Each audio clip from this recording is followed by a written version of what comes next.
하나님 아버지 은혜와 사랑을 감사합니다. 지난날도 하나님 평안한 밤을 허락하여 주시고 소망의 이 아침을 맞이하게 하시니 감사를 드립니다.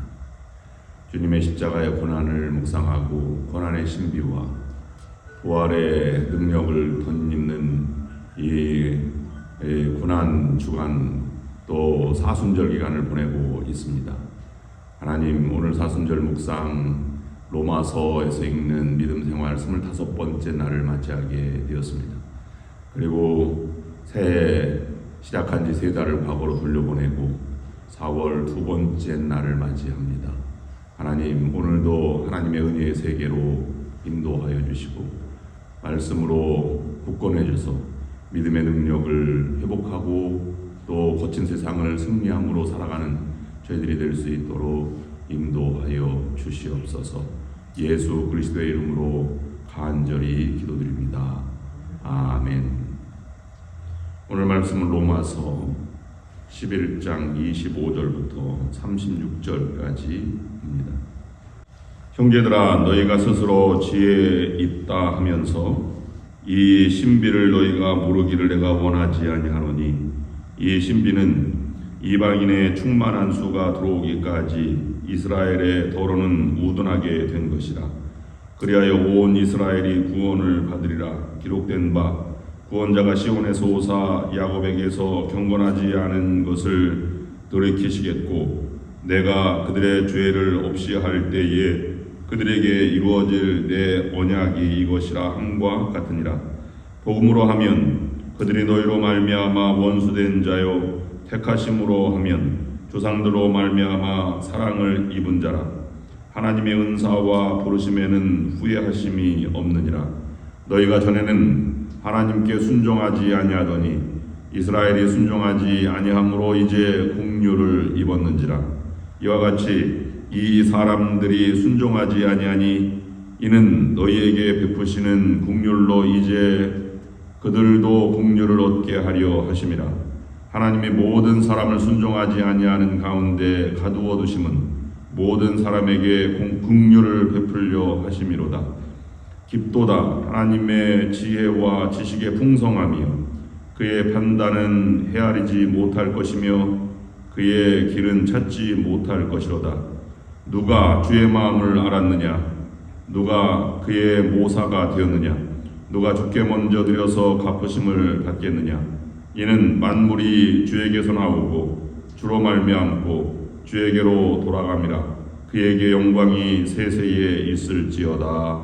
아멘. 로마서 11장 오늘 본문 말씀에서 사도 바울은 이스라엘 백성이 하나님의 택하심을 받고 선민으로 선택을 받아서 율법과 할례를 주셨는데, 그 원가지가 하나님의 진정한 선민으로서의 사명을 감당하지 못해서 이방인 선교를 통해서 하나님의 참 감람나무, 참 올리브나무는 가지를 베어버리고 그 가운데 돌감람나무였던 이방인들을 접붙임으로 참 감람나무가 되게 하셨다 하는 것을 묵상하였습니다. 그러면 오늘 본문 말씀에서는 그런 버려진 원가지 이스라엘 백성들은 어떻게 되었느냐 한 것을 오늘 말씀하고 있습니다.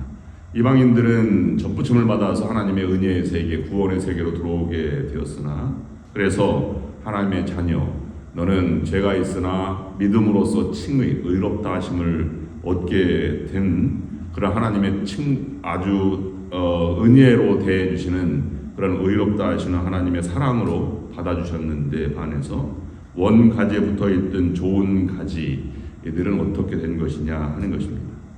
이스라엘은 원가지였을 때 하나님께 순종하지 아니하고 유대인들의 그 율법을 가지고 선민이라고 하는 것 때문에 이방인들을 멸시하는 죄를 범했습니다. 그래서 하나님의 마음을 아프게 했습니다. 그들은 종교의 법률과 율법을 지킨다고 하는 것 때문에 오히려 영원히 혼미해졌습니다. 그래서 그들은 하나님을 예배하기까지 스스로 상식과 아니면 믿음의 세계를 저버리고 말았습니다. 그리고 마음이 완악해져서 그들은 이 사람이 굳은 살이 배긴 것처럼 감각이 둔해져서 규범과 율례만 남게 되었습니다. 그래서 오히려 그들의 율법을 지키는 것 때문에 올무가 되었다는 것을 말씀하고 있습니다. 그러면 하나님이 이스라엘 백성들이 원가지를 잘라버렸다 해서 하나님의 사랑이 끝난 것이냐, 은혜의 선물, 은혜와 부르심은 하나님께서 끝낸 것이냐 하면 그렇지 않다는 것이 오늘 사도 바울이 유대인들, 이스라엘 백성들을 하나님의 마음으로 해석하고 바라보고 있는 것입니다. 은혜의 선물과 부르심은 초래되지 않았다는 것입니다. 그것을 통해서 오늘 우리에게 주시는 교훈의 말씀 세 가지를 묵상합니다. 하나님의 사랑은 어느 순간도 끝나지 않는다는 것입니다. 하나님의 사랑은 인간의 상태와 또 떠남과 아니면 죄악 속에 살아간다고 할지라도 하나님의 사랑은 멈추지 않습니다. 하나님에게 있어서 이스라엘은 마치 하나 아버지의 품을 떠난 탕자와 같은 존재였습니다. 다만 돌아오지 않았을 뿐입니다. 인간도 자기가 배를 알아 낳은 아이를 극진하게 사랑하는데 하나님이 원가지를 사랑하는 것은 당연한 것입니다. 잠시 징계의 시간을 가질 수 있어도 희망의 문은 닫지 않고 계신 하나님의 마음을 바라볼 수 있어야 합니다. 우리도 하나님의 마음을 그러면 가졌다면, 하나님께서 받아주신 것이라면 우리도 하나님의 마음으로 다른 사람을 바라보는 것이 마땅합니다. 열어둔 마음으로 아무리 힘들고 어려워도 하나님의 은혜를 기대하고, 아무리 나를 박해하고 음해해도 그 사람이 돌아올 때까지 우리는 마음을 열어놓고 사랑으로 대하는 것이 중요한 것입니다. 우리는 흔히 이렇게 말할 때가 있습니다. 이제는 끝났어. 절대 안 돼. 그럴 수 없어. 라고 하는 말은 믿음의 사람, 신앙인의 입에서는 나올 수 없는 말입니다. 왜냐하면 하나님의 마음을 닮아 있기 때문입니다. 하나님 앞에는 그 문이 영원히 열려 있고 닫혀 있을 수 없습니다. 사람 편으로 말하면 상황을 아주 절망적으로 보는 자세는 믿음의 상태에서 합당치 않다는 것입니다. 왜냐하면 죽음의 순간도 부활의 영광이 있고 이 땅의 삶이 아니라 하늘나라의 삶이 예비되어 있기 때문입니다. 바로가 홍해물에 가라앉은 일은 참으로 불행한 일이지만 이 최종적인 불행에 앞선 교훈과 경고가 이미 9번까지 주어졌다는 사실을 우리가 묵상할 때 의미가 깊습니다. 하나님의 심정은 상한 가지대를 꺾지 아니하시는 것으로 성경은 예언자들이나 복음서는 늘 그려지고 있습니다. 하나님의 존재와 자비, 능력, 지혜를 어느 순간도 불신한다는 일은 믿음의 사람의 도리를 벗어나는 것입니다. 아주 근본적으로 하나님을 벗어나 내가 하나님의 상태로 나아가는 것을 의미하기 때문입니다.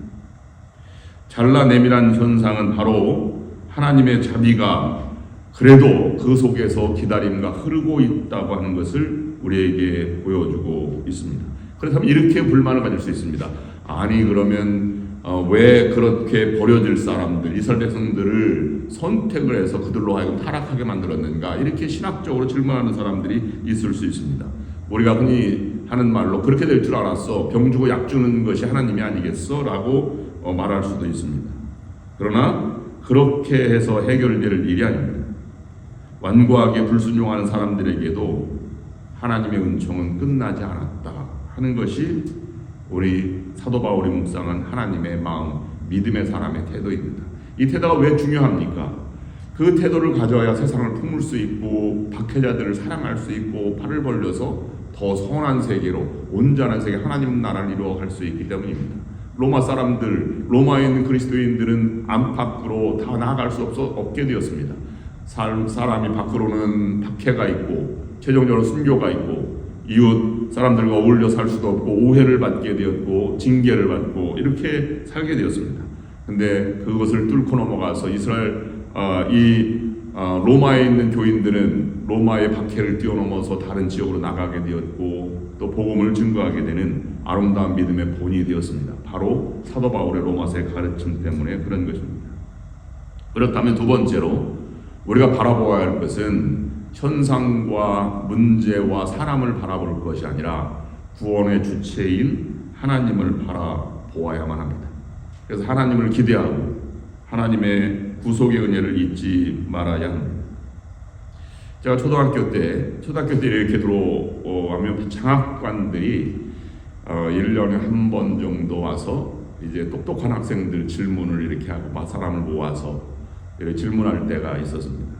그래서 이 비상한 아이디어라든지 이런 것들을 이렇게 얘기한 적이 있었는데 제가 손을 들고 장학사가 왔을 때 이렇게 질문을 드렸습니다. 선생님이 지구가 둥글다고 말했는데요. 저는 지구가 둥글지 않다고 생각합니다.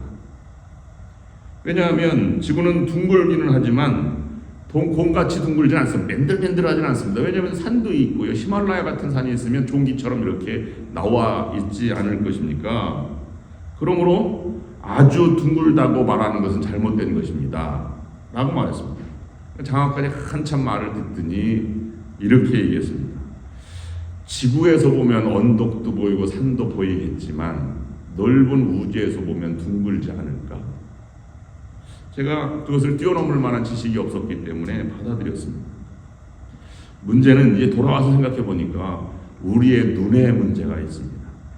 가까이서 보면 그렇게 많은 그러한 울퉁불퉁한 지구라도 아주 멀리서 바라보면 그냥 둥근 지구라고 볼 수 있지 않을까? 우리의 눈의 높이, 눈의 크기, 어떻게 멀리 바라보는가, 이런 그러한 모습이 더 중요한 것이다 라고 볼 수 있습니다.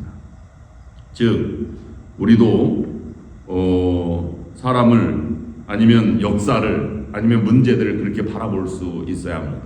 하나님의 그 높이와 깊이, 오늘 사도 바울은 하나님의 지혜를 말씀하고 있는데 그것은 우리를 뛰어넘는 아주 깊고 넓은 세계를 바라보셔서 공평하고 공의로우신 분으로서 이 땅을 다스리고 역사를 다스리시는 분이 바로 하나님이시라는 것을 성경은 말하고 있는 것입니다. 문제에 매립되고 작은 것을 바라보고 이렇게 감정이 얽매이다 보니까 어느 순간에 하나님을 묵상한다고 하지만 이스라엘 백성들처럼 내가 판단하고 내가 중심이 되는 세계를 우리는 믿음의 세계라고 착각하며 살아갈 때가 있다는 것입니다. 구약에서 제기되는 중요한 개념 가운데 하나는 고엘이라는 개념입니다. 그 고엘은 하나님이 구원하신다는 뜻입니다. 그 단어에서 사용되는 소중한 의미는 바로 이것입니다. 고엘이라고 하는 것은 자신의 동족 가운데에서 가난 때문에, 친족 중에 가난 때문에 유산을 팔아볼 수밖에 없게 되었어요. 그러면 자기 자신은 팔아버렸지만 친족들이 그걸 알았을 때는 내가 친족, 혈족, 우리 식구, 가문의 아픔을 내가 기억하지 못했구나 라는 것 때문에 이 자기 친족들이 모여서 그 땅을 다시 되찾아오는 제도를 고엘 제도라고 합니다. 이건 공동체에서 가장 중요한 것은 신명기서에서는 언제나 약자편 아니면 고아와 과부편, 나그네를 돌보고 외면치 말아라 하는 것과 일맥상통하는 것입니다. 이것이 땅의 문제에만 해당되는 것이 아니고요. 자기가 너무 빚을 많이 지어서 가족 중에 책임을 져야 하는 가운데 외국인에 팔려 노예가 되었습니다. 그걸 알았다면 친족들이 다 그 노예 값을 지불하고 자유인으로 되찾아오는 제도입니다. 더 나아가서는 그 가족이 가문을 이어갈 자식, 아들이 없다면 형수치수제라고 하는 것과 연결되어서 그 가족에게 아들을 빌려주거나 아들을 대신 주거나 아니면 아내를 대신 맞이해서 아들을 낳게 해주거나 이런 제도들을 가르쳐 말하고 있는 것입니다. 그래서 대신 친족의 재산적인 것 아니면 이 혈통뿐만 아니라 친족이 원수를 졌으면 그것을 대신 원수도 갚아주어야 하는 그런 것까지 나아갔기 때문에 이 베냐민 지파처럼 굉장히 멸종 위기에 당할 만큼의 그런 이 부작용도 있었습니다만은 이 제도 자체는 아주 훌륭하고 공동 책임진다는 그런 제도입니다. 거기서 나온 것이 속이라고 하는 것입니다. 죄를 속하면 속죄요, 물질을 대신 갚아주면 속전이요, 또는 자유, 신체의 자유를 대신해 준다는 것은 속신이라고 말하는데, 그것을 모두 대신해 주신 분이 그리스도이시다라고 성경은 말하고 있습니다. 그러면 그리스도 되신 분은, 예수님은 누구신가? 모든 사람의 주인이시고 억울하고 슬퍼하고 눈 우는 자의 위로자가 되신다라고 하는 것은 예수님만 내 친구이고 내 위로자이시다라고 하는 것을 우리에게 말씀해 주고 있는 것입니다. 그만큼 하나님 우리에게 팔 벌려 안아주시는데 우리도 그렇게 나아가야 한다는 사실을 우리가 볼 수 있는 것입니다. 엘리야가 민수기에도 발람은 하나님의 약속은 변하지 않는다라고 말하고 있고, 말라기도 이렇게 증언하고 있습니다. 나주는 변하지 않는다. 그러므로 너 야곱의 자손아 너희는 멸망하지 않는다라고 말하면서 확실하게 하나님이 도와주신다는 것, 끝까지 함께 기다리신다는 것을 말씀해 주고 있습니다. 마지막 세 번째는, 그러면 우리가 할 일이 남아 있는데 하나님은 자비하시고 사랑이 끝나지 않으시고 기다리시고, 그리고 구원받은 사람은 오직 하나님만을 바라보고 구원의 주체인 하나님의 시각으로 바라본다면 우리가 할 일은 그러면 어느 순간에도 은혜의 순간을 벗어나서는 안 된다는 것입니다. 순간순간 은혜의 세계로 최선을 다하는 삶을 살아가는 존재가 믿음의 사람이라고 하는 것입니다. 그래서 로마에 사는 기독교인들은 사도들과 같이 순교의 순간에도 믿음을 잃지 않고 어느 순간도 하나님의 기대함을 저버리지 않았습니다. 그것이 참 평안이고 참 믿음의 능력이 된 것입니다. 우리는 때때로 이성적으로 잘 신앙생활하다가 어느 순간에 그것을 멎게 할 때가 있습니다. 감정이 앞서거나 상황이 너무 힘들어서 견딜 수 없을 때 하는 것이죠. 그때도 믿음이 필요하고 하나님의 은혜가 필요한 것입니다. 14 히말라야 산들, 8,000m가 넘는 산들을 다 등정한 어몽길 대장의 영화 히말라야라는 영화를 본 적이 있습니다. 우리가 히말라야 산 정상에 올라가면 굉장히 큰 기쁨을 느낄 것 같은데 그러지 않는다는 것이 이 어몽길 대장의 고백이었습니다. 여러분, 히말라야에 올라가면 정상을 밟았다고 해서 기쁨이 막 넘칠 것 같지만 사실 그때는 힘들어서 숨 한 번 몰아쉬기도 벅찹니다. 그리고 그것을 견디고 내려온 다음에 내가 산을 올랐구나, 이런 생각이 든다는 것입니다. 믿음이라고 하는 것은 내 기쁨이 충만할 때가 아니죠. 힘들고 어려울 때 하나님이 함께 하셨다는 것을 고백하는 것이 믿음의 세계입니다.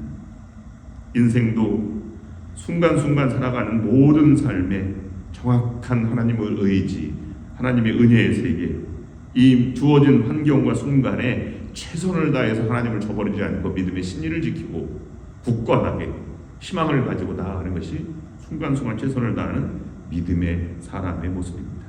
거기에 감동이 있고 거기에 능력이 있는 것입니다. 하나님에게서 지혜와 지식의 깊이를 들여다본 바울은 이것을 표현하는 길에 오직 하나님께 감사밖에 없다. 하나님을, 그것을 감사를 표현하는 것은 찬양이다 라고 말씀하고 있습니다. 그래서 하나님을 묵상하면서 하나님의 존재의 근원과 부르심의 감격을 말하면서 이 삶을 예배에 표현되는 것이 바로 하나님을 찬미하고 찬양하는 세계이다 라고 말하고, 이 찬양이 없는 율법만을 강조하고 행위만을 강조하고 신앙만을 강조하고 교리만을 강조한다면 그것은 신화와 족보에 지나지 않는다. 사도 바울은 그렇게 일각하였습니다. 그것이 떠나면 감정에 지쳐서 미신이 되는 것이요, 또 율법만 강조하면 신화와 족보를 강조하는 그런 율법주의자가 되는 것입니다. 형식주의와 이런 미신을 벗어나서 믿음의 신의를 끝까지 지켜서 하나님의 은혜를 받았으면 은혜를 끝까지 저버리지 않고 그 은혜를 믿음을 희망을 저버리지 않는 것으로 거친 세상을 극복하고 고난을 뚫고 나가서 부활에 참여하는 여러분 모두가 될 수 있기를 주님의 이름으로 축원합니다. 기도하겠습니다. 하나님 아버지, 우리가 이스라엘 백성들이 참 감람나무에서 이제 돌감람나무가 접붙여진 상태에 이 참 감람나무의 가지가 어떻게 되었는지를 묵상하였습니다. 하나님의 사랑은 이스라엘 백성들에게도 멈추지 않고 끝나지 않았음을 우리가 묵상하였습니다. 그만큼 우리들도 하나님의 기다림과 사랑으로 모든 상황과 사람들을 대할 수 있도록 인도하여 주시옵소서. 나의 작은 시각으로 세상을 바라보는 것이 아니라 하나님의 시각으로 사건과 이웃과 사람들을 바라볼 수 있도록 인도하여 주시고, 순간순간에도 믿음으로 최선을 다하며 믿음의 능력을 회복하는 우리 그리스도인들이 될 수 있도록 인도하여 주시옵소서. 오늘도 믿음으로 모든 것을 견디고 승리하는 하루가 되기에 축복하여 주시기를 간절히 빌고 원하오며 예수 그리스도의 이름으로 간절히 기도드립니다. 아멘. 이제는 우리 주 예수 그리스도의 은혜와 하나님 아버지의 극진하신 사랑하심과 성령의 역사인도 교통하심이 오늘 말씀을 들고 나아가는 모든 성도들 위에와 저들의 가정과 하는 모든 일 위에 지금부터 영원토록 함께 없으기를 간절히 축원하옵나이다. 아멘.